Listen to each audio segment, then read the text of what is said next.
Masyarakat Lepung Masjid, Kota Baru Aceh Besar, memiliki tradisi turun-temurun di bulan suci Ramadan, yaitu memasak penganan berbuka untuk dinikmati bersama setiap harinya.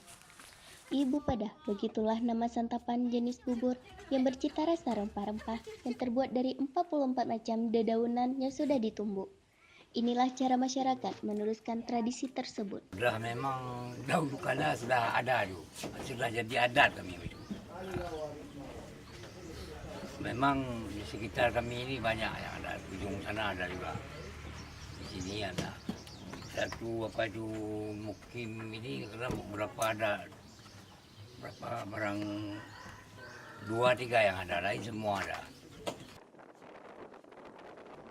Memasak ibu pedah dilakukan setelah sholat asar.